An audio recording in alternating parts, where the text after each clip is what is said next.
Hi, William. Hi Jason, how are you doing today? Good. Happy to have you in Univision. So, which book of yours you think is the most popular one?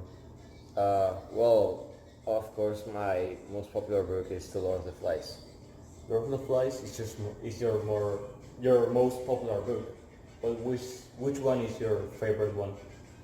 It's also Lord of the Flies. Interesting fact, William. Uh, I also love it. I wonder how you make that book so good and popular. Well, I think the popularity of this book is because um, is because of um, the setting and the story is uh, you could say it's very weird because it's an island. So it's basically a group of British kids stranded in an island, and it's actually a very weird setting. So I think that's probably, and of course the messages of the book makes it a very special novel in my opinion. So that's why. Yeah, this novel makes you think about the fact that we all human beings have savagery inside ourselves.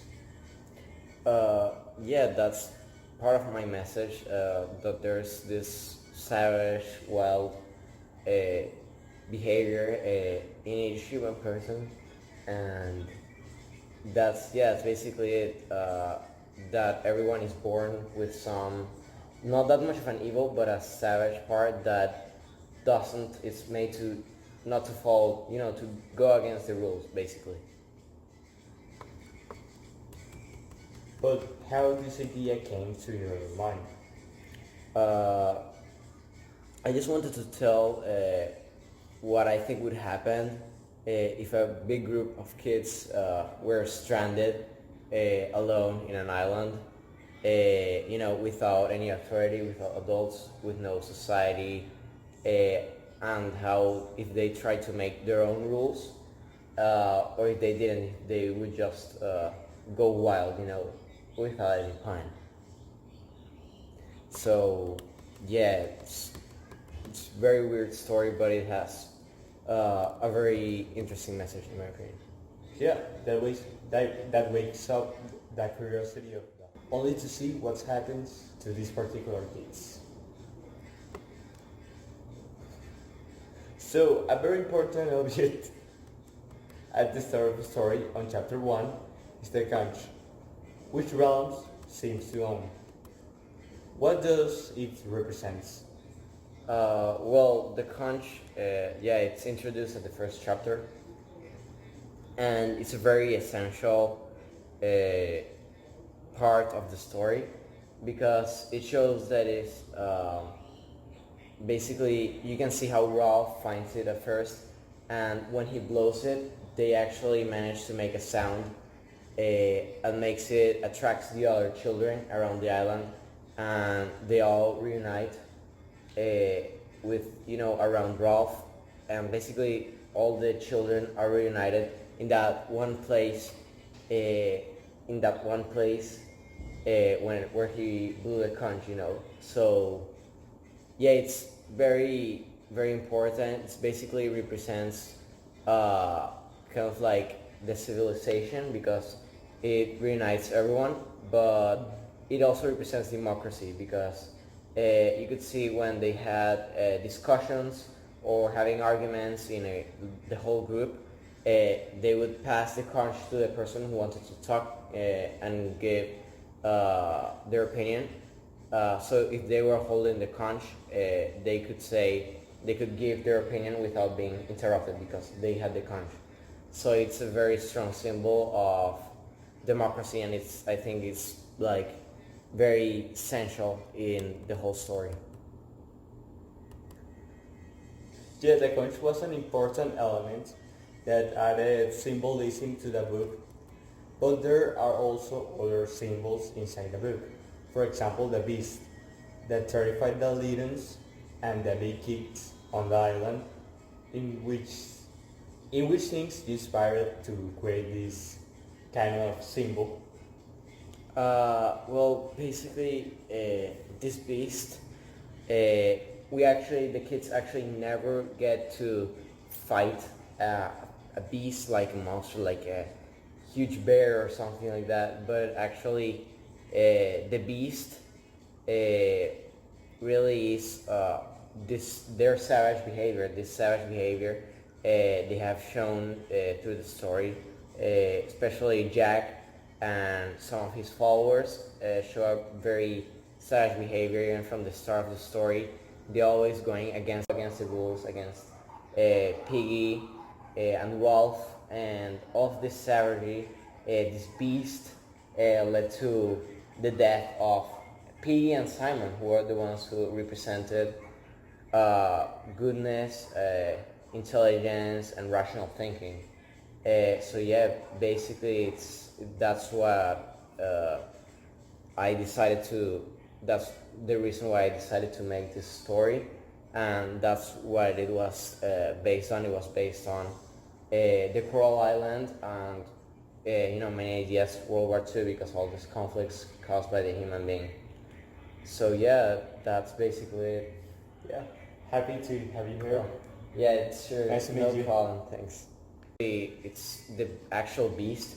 It's that behavior that leads them to do such terrible things, and yeah, that's basically the beast. And the only time we think we can, there's actually a beast, is when the death parachuter falls, but that's just another message, meaning that the situation that they are alone on that island, but they actually confuse it with a beast, and it makes a bigger problem, and the actual savages looking to kill the beast, but it's the real beast is them, you know. So yeah. And another symbol that is important for this book are biggest glasses. What does this element represent, or what thing you wanted to sell through this particular object? Well, these glasses are very important. Are almost as important as the other ones. They're very close. Piggy's specs represent technology, basically the little technology and innovation they have in the island for just being basically kids stranded in an island alone. And yeah, basically that's what the specs do, is to they use it to create the fire, and it helps the most intelligent character in the story, which is Piggy, to actually have a good sight. So if he can't really see much. So it has two very important purposes, and the most important one is really the fire, because the fire represents their hope of being rescued. But for example, when Ralph steals the specs, and then he decides that no more fires are going to be lighting up, this means that the opportunity of being rescued starts to fade away as there's no fire. So yeah, that is really, really important. The other symbol I wanted to ask you about are the kids' hair and eyes. Okay. You know that this is a fact that is really important in the story, because you have the example of Ralph that didn't like it because he think that was a symbol of savagery, and the fact that Piggy's hair didn't grow through the story. What you wanted to express about this thing? Well, yeah. Savagery, and the fact that Piggy's hair didn't grow through the story. What you wanted to express about this thing? Well, yeah. You say a part of it basically. I want to basically compare the kids, as they have no way of cutting their hair. Some of them just stop caring about how they look, and stop bothering about the hair like an animal. Basically, it doesn't care about the looks. The hair just grows everywhere. Yeah, that's really what it represents. Some of them start behaving a bit savagely, and that causes them to just leave their hair and covering their eyes.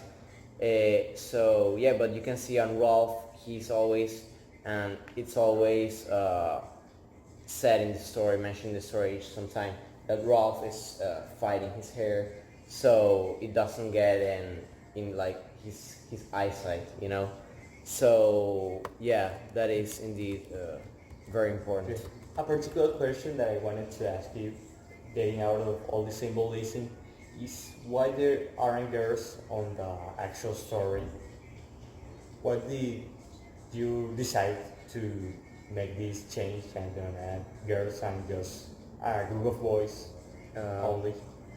Well, yeah, it does actually have a purpose. It's not just because I wanted only boys, but that for this story is crucial to have the kids actually expressing all their feelings, what they think about others' actions, as there's some violence, there's bullying, and there's savages and others that are more civilized, still more civilized. So yeah, what they express is very important. But I really thought that, and I know that in many situations, girls do tend to make some situations between boys calmer, like more chill, so they don't fight or something like that. So I didn't want that to happen. I wanted them to express themselves as much as they can, so the reader can understand exactly what each character thinks, how they feel about other characters, like how Ralph feels about Jack, how Jack feels about Ralph. When they fight in different arguments, there's no one to stop them.